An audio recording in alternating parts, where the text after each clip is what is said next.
오직 하나님의 말씀만이 영적인 지도요, 우리의 삶의 모든 것이 되는 주님의 축복의 말씀인 것입니다.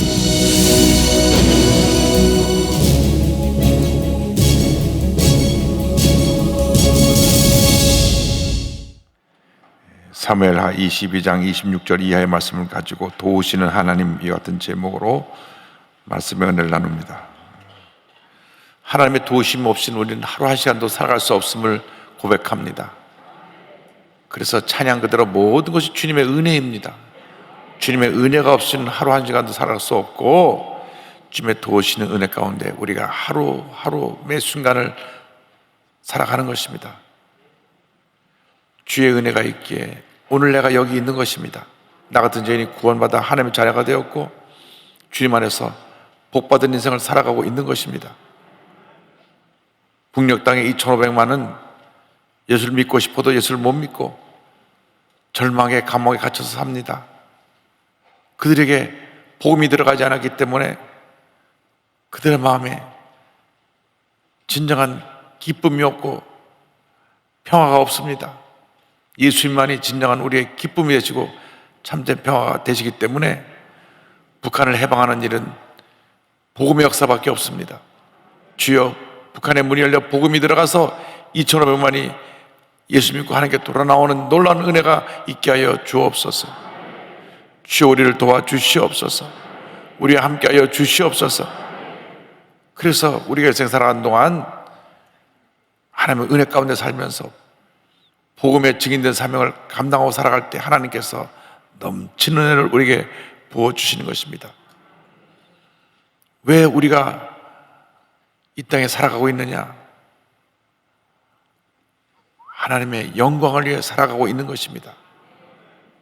하나님 우리를 택하고 부르셨습니다. 우연히 우리가 이 자리에 와 있는 것이 아니라 만세전에 예정된 하나님의 계획에 따라서 우리 하나님이 닦아주고 지정하고 불러줘서 오늘 우리가 주 앞에 예배를 드리고 있는 것입니다. 전국 전 세계 어디에서 예배를 드리든지 그곳에 주님의 부르심이 있어서 그곳에서 주님을 찬양하고 예배를 드리고 있는 것입니다. 그래서 다윗 왕이 자기 일생을 뒤돌아보면서 모든 것이 주님의 은혜입니다, 그 고백이 사무엘하 22장에 기록되어 있고 이 기록이 그대로 시편 18편에 옮겨져 있습니다. 그런데 하나님이 우리를 사랑하시고 도우시고 복주신 하나님이시지만 동시에 악인을 심판하시고 죄인에게 벌을 주시고 하나님의 뜻을 나타내시는 재판장 되신 하나님에 대한 말씀을 26절로 28절은 말씀합니다. 26절로 28절까지 보겠습니다. 자비한 자에게는 주의 자비하심을 나타내시며 완전한 자에게는 주의 완전하심을 보이시며 깨끗한 자에게는 주의 깨끗하심을 보이시며 사악한 자에게는 주의 거스르심을 보이시리다. 주께서 구원과 백성은 구원하시고 교만한 자를 살피사 낮추시리이다. 심판하신 하나님, 자비한 자에게는 주의 자비하심을 나타내신다. 하나님이 우리의 행위에 따라서 복을 주시는데, 여기서 자비라고 하는 것은 하나님의 인자하심과 하나님의 사랑을 실천하는 모습을 의미합니다. 자비라는 표현에 헤세드라고 하는 히브리 원어를 썼는데, 이 표현은 하나님의 무한한 사랑을 의미합니다. 그래서 주의 사랑을 실천하는 자에게 하나님께서 인자하심으로, 주의 자비하심으로 우리의 은혜를 베풀어 주십니다. 복받는 그릇을 준비해야 되는데 우리가 준비해야 될 것이 하나님의 자비하심, 하나님의 인자와 사랑의 그릇을 준비할 때 하나님께서 복을 내려주십니다. 여러분, 사랑은 베풀수록 커지는 것입니다. 성경적으로 말하면 주는 자가 받는 자보다 더 복되다. 그래서 우리가 더 나눠주고 더 나눠주고 더 나눠주면 또 주시고 또 부어주시고 또 부어주시는 것입니다. 그래서 우리 인생 살아가는 동안 하나님의 은혜가 베풀고 나누며 살아가는 우리 모두가 되기를 바랍니다. 성경은 이어서 완전한 자에게는 주의 완전하심을 보이시며 그랬습니다. 이 세상에 완전한 사람이 없습니다. 누가 완전할 수가 있습니까? 그러나 여기서 완전하다고 하는 말은 하나님 앞에 완전한 모습으로 서게 최선을 다하는 사람, 흠없이 살려고 노력하는 사람을 말합니다. 똑같이 인생을 살아도 거짓말하지 아니하고 진실되게 살고 남에게 해를 입히지 아니하고 사랑을 베풀며 살아가는 그러한 흠없는 모습을 보이는 자들에게 하나님이 어떤 복을 주시느냐? 하나님의 언약을 완전히 이루어서 하나님의 뜻대로 살아가는 복을 내려주시는 것입니다. 누가 복받은 인생이냐? 하나님 앞에 완전하게 서서 하나님의 뜻대로 살려고 노력하는 사람들이 복받은 인생입니다. 그에게는 하나님께서 영혼이 잘된 같이 범사가 잘되며 강건하게 되고 생물 얻되 풍성한 은혜를 부어주시는 것입니다. 그래서 예수를 믿는 사람들이 예수 믿고 날마다 그 모습이 완전을 향해 나가야 합니다. 그걸 가리켜서 성화라고 표현합니다. 신학적인 용어인데 날마다 성결해진다, 거룩해진다, sanctification을 말합니다. 그래서 우리가 예수를 믿는 것은 그냥 하나님의 구원의 은혜로 믿기만 하면 구원을 받는데 그때로부터 아기가 걸음마 뛰듯이 날마다 믿음이 자라야 됩니다. 날마다 인격이 성장해야 됩니다. 성숙해져야 됩니다. 날마다 성품 예수님을 닮아가야 됩니다. 그것이 성화의 과정인데 그것은 한 평생의 과정인 것입니다. 예수를 10년 믿어도 성격 그대로 갖고 있고 달라지지 않았으면 아직 초신자와 다름이 없는 것입니다. 왜냐? 하나님 앞에 달라지려고 노력하지 않기 때문에 그렇습니다. 여러분, 달라져야 합니다. 우리 말이 달라져야 합니다. 우리의 삶이 달라져야 됩니다. 행동이 달라져야 됩니다. 그러면 더 큰 복을 주시는 것입니다. 예수 믿는 사람이 남 사기치고 거짓말하고 피해 입히고 괴롭히고 그렇게 하면 안 됩니다. 이것은 옛사람의 모습입니다. 예수 믿기 전에는 거짓말하고 남 속이고 내가 잘 되기 위해서 남을 짓밟고 적당히 죄와 타협하며 살았던 인생이지만 그것은 지나간 인생입니다. 이전 것은 지나갔습니다. 새로운 자가 되었습니다. 그래서 우리는 주 앞에서 완전한 모습으로 서기를 위해 최선의 노력을 기울이는 우리 모두가 되어야 합니다. 나아가서 깨끗한 자에게는 주의 깨끗하심을 보이신다 그랬습니다. 깨끗함, 성결함, 거룩함 다 통하는 말씀입니다. 거룩이란 말이 뭐냐? 분리입니다. 분리. 죄와 분리되고 세상과 분리되고 더러운 것과 분리되고 이것이 거룩입니다. 우리가 예수 믿어서 거룩해져야 됩니다. 죄를 멀리해야 되는 것입니다. 밤낮 술독에 빠져있던 사람이 술을 멀리해야 됩니다. 어떤 목사님이 간증집을 보내왔는데 자기 집은 대대로 알코올 중독 가정이라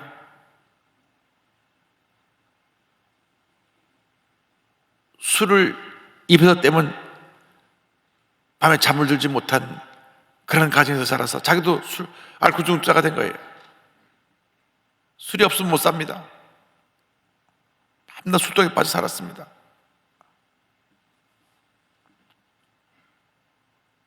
그런데 예수 믿고 구원을 체험한 다음 그 모습을 완전히 벗어나지 못해서 감옥에도 갔다 나오고 그래서 산에 올라가서 회개하고 금식하면서 주님 앞에 부르짖어서 마침내 이 술마귀로부터 벗어나고 목사님이 되고 이제는 알코올 중독된 사람만 저 돌아다닙니다. 할렐루야. 하나님께 온돌입니다. 이것이 거룩입니다. 거룩. 절대로 우리가 점치는 데 가서 안 되는 것은, 점쟁이들은 첨덕까지 다 거짓입니다. 사람을 속이게 하고 미혹시켜서 목적은 딱 하나입니다. 마음에 불안, 두려움을 줘서 돈을 걷어내는 것입니다.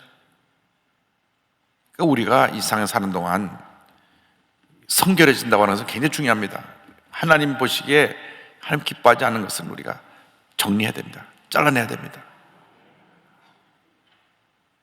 우리가 술 먹는다고 지옥 가지는 않습니다.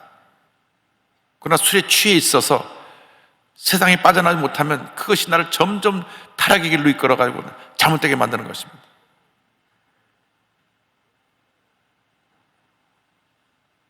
우리가 기도하면서 성결한 삶을 살아야 됩니다. 전도하면 나 술, 담배에서 교회 못 가겠어요. 아니, 모시고 나오기 바랍니다. 술, 담배도 괜찮습니다. 교회 나오세요. 그것이 술, 담배 한다고 지옥 가는 그런 건 아닙니다. 예수 믿고 구원받고 난 다음 성령 충만 받으면 그 저절로 떨어집니다. 걱정하지 마세요. 도박하는 거 절대로 우리 신앙생활에 유익이 안 됩니다. 도박해하고 돈 버는 사람 있으면 와보라 그러세요. 사행심을 주장하고 미신에 빠지게 하는 것 다 잘못된 것입니다. 이것은 깨끗함이란 이 항목에 다 걸린 것입니다. 그런데 그 다음 보니까 사악한 자에게는 주의 거스름심을 보인다 그랬습니다. 사악한 자는 마음이 왜곡돼 가지고 하나님 뜻과는 정반대 길로 가서 남에게 해를 입히는 악한 자를 말합니다. 사악한 자. 이 세상에 사악한 자가 얼마나 많은지 모릅니다. 하나님 뜻과는 정반대된 길로 가고 남에게 해를 입히고 괴롭히고 힘들게 하고, 그러면서도 전혀 양심의 가책도 느끼지 않은 그 사악한 사람들을 하나님께서 거스르신다. 이 거스르신다는 표현을 원어 성경을 보니까 그들을 이렇게 꾸버려 버리신다, 비틀어 버리신다. 하나님이 그 삶이 막 휘어지게 만들어 버리시는 것입니다. 바른 길을 가야 됩니다. 그리고 하나님께서 곤고한 자에게는 구원의 은혜를 베푸신다. 이 사악한 자에게 고통을 당하는 곤고한 자의 의인들에게는 은혜를 베풀어 주시고 하나님의 나라에 복을 주신다.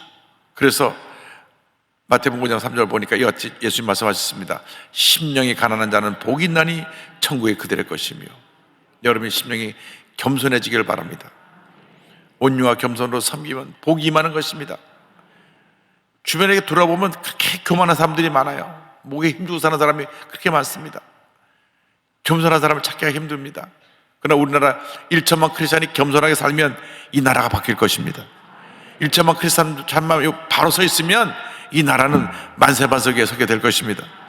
우리들이 이와 같은 문제들을 스스로 안고 있기 때문에 문제가 해결되지 않는 것입니다. 그래서 교만한 자를 하나님 낮추신다고 말씀합니다. 하나님 앞에 교만한 자를 낮추십니다. 잠언서 10장 18절을 다 같이 보겠습니다. 교만은 패망의 선봉이요 거만한 마음은 넘어짐의 앞잡이니라. 이 교만자라는 것이 평생 우리와 원수입니다. 근데 우리 원래 인간의 근본이 교만이기 때문에 늘 하나님 앞에 엎드려 교만을 꺾어야 되는 것입니다. 다른 것이 아닙니다. 교만이라는 다른 것이 아니라 내가 늘 자기 자신을 내세우고 자기 뜻만 관철시키려고 하고 남 무시하고 남을 섬기지 않는 모습이 교만입니다. 예수님은 하나님의 아들이시며 우리 우주만을 지으시고 다스리고 통치하시는 그 권능을 갖고 계심에도 불구하고 이 땅에 오셔서 가장 낮은 모습으로 섬기셨어요. 마지막까지 섬기시다가 그 다음 하신 일이 뭡니까? 제자들 발을 씻기시고 십자가 달리셨어요. 마지막은 죽음으로써 온 인류를 품으신 것입니다. 오늘날 이 같은 겸손의 모습을 찾기가 참 힘듭니다. 여러분 모두가 특별히 수요일날 성경 공부를 할 정도로 시간을 제 앞에 드리고 있는데 이제는 온유와 겸손으로 섬김의 본을 보이시기를 주님의 이름으로 축원합니다. 이어서 성경 도우신 하나님에 대해서 말씀합니다. 나의 등불을 켜시는 주님에 대해서 29절 30절은 말씀합니다. 다 같이요.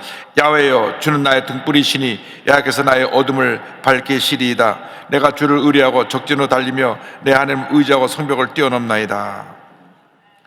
나의 등불이신 하나님. 등불은 뭐냐? 생명과 번영을 의미합니다. 등불. 불이 있어야 어둠을 밝히고, 불이 있어야 이 불이 우리에게 에너지를 갖다 주는데, 주님 나의 등불이라고 하는 것은 나의 생명이 근원이 되시고 나를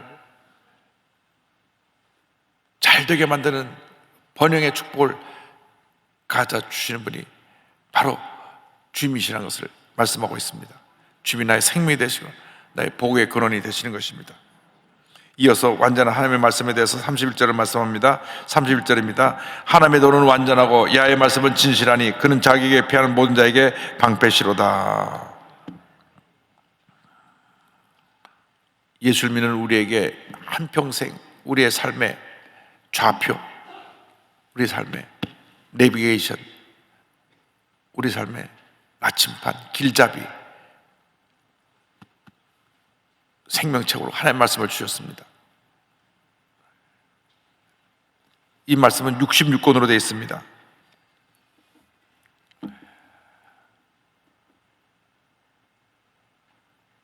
이 말씀이 약 1200장 되는데 하루에 4장씩 읽으면 300일이면 성경을 한 번 다 읽고 그 다음에 신약까지 읽을 수가 있는데, 만약에 8만 대 전경을 우리에게 성경으로 주셨다면 어떻게 하겠습니까? 평생 못 봐요. 8만 대 전경 가보세요. 그 해인사에 그냥 아래층 전체 8만 대 전경이 다 꽂혀 있는데, 그러다 평생 8만 대 전경처럼 많은 양을 줬다면 66권이나 8만 걸 줬다면 읽다가 생이 마칠 겁니다. 그런데 또 성경을 이렇게 얄팍하게 하나로 줬으면 그냥 우습게 보고 아침에 일어나서 한번 보고 그냥 탁 덮어놓을 수 있는, 소홀히 할 수 있는 그런 분량인데 딱 이 정도 우리에게 주셔서, 그렇죠? 이 성경책을 평생 품고 말씀과 동행하며 말씀을 묵상하며 말씀 안에서 깨어지고 변화되고 치료받고 회복되며 살아갈 수 있도록 우리에게 말씀을 주신 것입니다. 그래서 우리가 이 말씀을 가지고 하나님의 구원의 은혜 가운데 살아가는 모두가 되어야 할 것입니다. 이 말씀이 우리에게 구원의 은혜를 전해줍니다. 31절과 33절을 다시 보겠습니다. 하나님의 도는 완전하고 야의 말씀은 진실하니 그는 자기에게 피하는 모든 자에게 방패시로다. 야외에 누가 하나님이며 우리 하나님 외에 누가 반석이냐. 하나님 나의 견고한 요새시며 나를 안전한 곳으로 인도하시며. 그러니까 주님이 나의 방패가 되시고 반석이 되시고 요새가 되신다. 반석은 우리의 견고한 요새 같은 은시처입니다. 여기 요새가 되신다고 했는데 시편 18편에 가 보면 이 요새라는 표현을 나의 강한 힘이 되신다 이렇게 표현했습니다. 나의 강한 능력이 되시고 나의 방패가 되시고 나의 반석이 되시는 주님을 찬양합니다. 이 하나님께서 우리에게 승리를 주십니다. 하나님이 주신 승리에 대해서 34절로 41절을 우리가 길게 말씀을 보겠습니다. 나의 발로 암사슴 발갛게 하시며 나를 나의 높은 곳에 세우시며 내 손을 가르쳐 싸우게 하시니 내 팔이 노사들을 당기도다. 주께서 또 주의 구원의 방패를 내게 주시며 주의 온유함이 나를 크게 하셨나이다. 내 걸음을 넓게 하셨고 내 발이 미끄러지지 아니하게 하셨나이다. 내가 내 원수를 뒤쫓아 멸하였사오며 그들을 무찌르기 전에는 돌이키지 아니하였나이다. 내가 그들을 무찔러 전멸시켰더니 그들이 내 발 아래 엎드러지고 능히 일어나지 못하였나이다. 이는 주께서 내게 전쟁하게 하려고 능력으로 내게 띠띠우사 일어나를 치는 자를 내게 굴복하게 하셨사오며 주께서 또 내 원수들이 등을 내게로 향하게 하시고 내게 나를 미워하는 자를 끊어버리게 하셨음이니이다. 다윗이 그 모든 전쟁에 승리할 수 있었던 것은 하나님이 그렇게 내게 승리를 가져다 주었기 때문입니다. 그렇기 때문에 우리는 기억해야 됩니다. 우리가 잘 되는 모든 것은 다 하나님의 은혜입니다. 사업이 잘 되는 것도 하나님의 은혜요. 자녀가 잘 되는 것도 하나님의 은혜요. 내 건강을 주신 것도 하나님의 은혜요. 내 하는 모든 일이 잘 되는 것 다 하나님의 은혜입니다.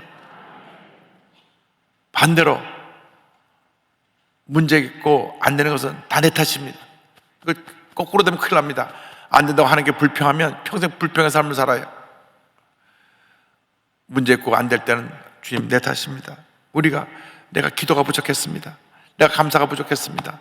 내가 성경을 읽지 않고 말씀대로 살지 않았습니다. 주님 날 용서해 주옵소서. 우리가 우리 자신을 말씀의 거울에 들여다보면 다 우리의 죄 허물이 보이는 것입니다. 그래서 늘 깨어지고 회개해야 됩니다. 우리의 고집과 교만과 불순종을 회개해야 되는 것입니다. 우리 마음이 주님을 향해서 온전히 향해 있지 못하는 것을 회개해야 되는 것입니다. 늘 하나님 앞에 내 자신을 비춰볼 때 내가 100% 정말 0.0001%도 하나님 보시기에 부끄러움이 없습니다 라고 할 사람은 아무도 없습니다. 왜? 우리는 연약한 인간이기 때문에. 어디 한 구석인가 하나님 앞에 내가 회개할 모습이 있는 것입니다. 그래서 철저하게 회개하고 엎드리고 주님이 모든 것을 하셨습니다 하면 하나님이 복을 주시는 것입니다. 우리는 주님의 은혜로 살지 내 능력으로 사는 것이 아닙니다. 첫째도 주님의 은혜요, 둘째도 주님의 은혜요, 마지막도 주님의 은혜인 것입니다. 그래서 예수 믿고 우리가 예수 믿고 주님의 은혜 가운데 복받은 인생을 살아야 할 것입니다. 하나님께서 우리의 모든 원수를 물리쳐 주시고 이방인을 굴복케 하신 장면이 그 뒤에 이어서 나옵니다. 42절로 44절입니다. 그들이 도움을 구해도 구원할 자가 없었고 얇게 부르짖어도 대답하지 아니하셨나이다. 내가 그들을 땅에 티끌같이 부스러뜨리고 거리에 진흙같이 밟아 해쳤나이다. 주께서 또 나를 내 백성의 다툼에서 건지시고 나를 보존하사 모든 민족의 으뜸으로 삼으셨으니 내가 알지 못하는 백성이 나를 섬기리이다. 여기 42절 44절은 참으로 유감스럽게도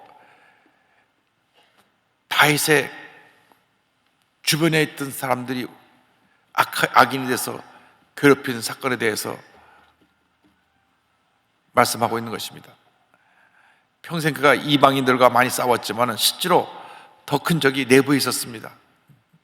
아니, 자기 장인어른이 자기를 죽이려고 그랬으니까요. 장인어른이 자기 딸을 줬으면 사위를 사랑하고, 사위가 얼마나 듬직합니까? 골리앗을 무너뜨린 민족의 영웅 아닙니까? 잘 사위를 옆에 두고 경호대장으로 쓰고 이 사위를 통해서 영토를 확장해 나가고 큰 일을 할 수 있었는데 사위를 미워해가고 죽이려고 평생 따라다녔습니다. 거꾸로 자기 사위를 죽이려다가 본인과 아들이 블레셋 군사한테 죽습니다. 자기 사위가 물리친 블레셋이었는데 사위를 앞장섰더라면 승리했을 텐데 사위를 죽이려고 그러고 블레셋을 직접 싸우러 나갔다가 죽고 만 것입니다. 그래서 믿는 사람들끼리 절대 물고 뜯으면 안 됩니다. 우리는 서로 사랑하고 용서하고 화목하고 하나 돼서 주님의 일을 해야지. 그렇게 인생을 살기도 너무 바쁘고 힘들고 어려운 일 많은데 왜 믿는 사람들끼리 비판하고 정죄하고 싸웁니까? 우리 예수 믿는 사람이 이런 면에 있어서 본을 보여야 돼요. 본을 보여야지. 우리가 그렇지 본을 못 보이고 세상 사람과 똑같이 살면 됩니까? 근데 다윗도 보니까 다윗이 그 장인어른이 죽이려고 그랬죠. 자기 가장 최측근 참모였던 아히도벨이 반역자의 길에 섰죠. 나중에 보면 아들이 자기를 죽이려고 하죠. 참 힘들었습니다. 그래서 하나님 앞에서 그들이 하나님께 부르짖어도 그들을 응답하지 마시고 그들에게 심판을 달라고 그렇게 기도한 내용입니다. 그리고 나서 이방인들을 굴복하게 하신 하나님에 대해서 45절 46절을 그가 고백합니다. 이방인들이 내게 굴복하며 그들이 내 소문을 귀로 듣고 곧 내게 순복하리로다. 이방인들이 쇠약하여 그들의 견고한 곳에서 떨며 나오리로다. 이렇게 다윗이 하나님 앞에 모든 소원을 아뢰입니다. 여러분, 우리의 모든 형편을 아시는 분은 우리 주님 한 분밖에 없습니다. 주님께 다윗처럼 다 기도로 아뢰고 하나님 앞에 감사와 찬양과 영광을 돌리면 하나님께서 우리 모든 문제를 해결해 주고 큰 복을 내려 주실 것입니다. 기도하겠습니다. 사랑과 은혜와 자비가 무한하신 하나님 아버지, 한 번뿐 인생 살아간 동안에 주님의 은혜 감사하며 살게 하여 주시고, 하나님 우리가 사랑을 실천하며 주의 뜻을 이루어가며 하나님 영광에 살아가는 제 모두가 될 수 있도록 은혜 내려 주시옵소서. 예수 잘 믿고 복받은 인생 살게 하여 주옵소서. 예수님의 이름으로 기도 올리옵나이다. 아멘.